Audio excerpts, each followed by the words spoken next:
Army chief کی extension کے اوپر بہت سیاست ہوتی ہے، اور پھر جو کچھ آج کل جس طریقے سے وہ کون ہے اور جنرل باجوہ کا نام لکھ کر جو کچھ لکھا جاتا ہے، مجھے اس کے اوپر اعتراض ہے. یہ درست نہیں ہے. آپ کو کہنا چاہیے کہ فوج سیاست سے دور رہے، مطالبہ کرنا چاہیے، لیکن اس طریقے سے ملائن نہیں کرنا چاہیے کہ کسی ادارے کو آپ ایک کنٹروورشل پوزیشن میں لا کے کھڑا کر دیں. یہ کوئی فرق ہمیں جاننا پڑے گا سب کو. شائق عثمانی صاحب. دیکھیے، یہ فوج کا جو معاملہ ہے نا، میں شاید آپ کو معلوم نہیں، میں بھی پہلے نیوی میں ہوا کرتا تھا. میں نے بہت پہلے چھوڑ دی، 70s میں چھوڑ دی ریزائن کر کے. تو مجھے اندازہ ہے کہ یہ فوج کا کلچر کیا ہوتا ہے. ایوب خان کے زمانے میں فوج میں تھا. اس وقت سے فوج کے لوگوں کو پولیٹکس میں انٹرسٹ پیدا ہوا ایوب خان کے زمانے سے، اور پھر وہ انٹرسٹڈ رہے کہ کون حکومت کر رہا ہے، کون کیا کر رہا ہے. تو ان کی انوالومنٹ کی وجہ سے اور ایوب خان کی رہنے کی وجہ سے، اتنے عرصے رہنے کی وجہ سے فوج کو کافی انٹرسٹ پیدا ہو گیا کہ سیاسی حالات کیا ہیں. اور جب فوج کا انٹرسٹ پیدا ہو گیا اور فائنلی جب ڈیموکریسی سو کالڈ ہمارے ملک میں آئی ضیاء الحق کے جانے کے بعد، تو سوائے جو بریک آیا تھا مشرف کا، تو اب یہ بات یہ ہوئی کہ جو پولیٹیشینز ہیں، چونکہ آپس میں تو لڑتے رہتے ہیں، ان کا کوئی اپنا مقصد تو ہے نہیں، وہ ایک دوسرے سے لڑتے ہی رہتے ہیں ہمیشہ. تو اب وہ چاہتے ہیں کہ وہ فوج کو استعمال کریں اپنی برتری کے لیے. تو اس وجہ سے وہ فوج کے پیچھے بھاگتے ہیں.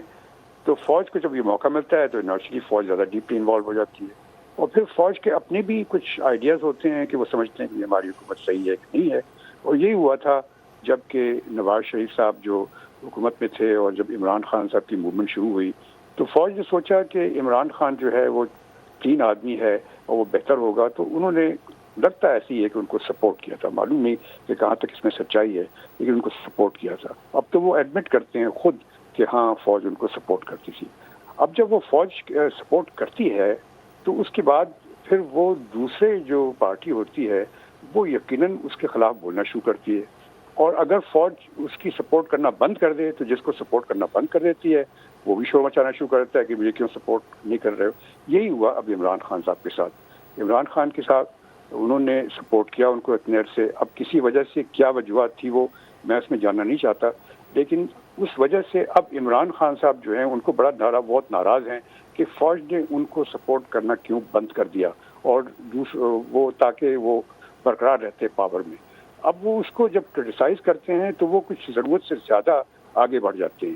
اور وہ اب یہ کہتے ہیں کہ اگر آپ نے میری سپورٹ نہیں ہٹائی ہوتی تو آج یہ نہ ہوتا، اور میری چونکہ آپ نے سپورٹ مجھ سے ہٹا دی تو اس کی وجہ سے اب ملک ہی تباہ ہو جائے گا اور فوج بھی تباہ ہو جائے گی اور سب کچھ جائے گی. یہ بہت زیادتی ہے میرے خیال میں جو وہ کہہ رہے ہیں.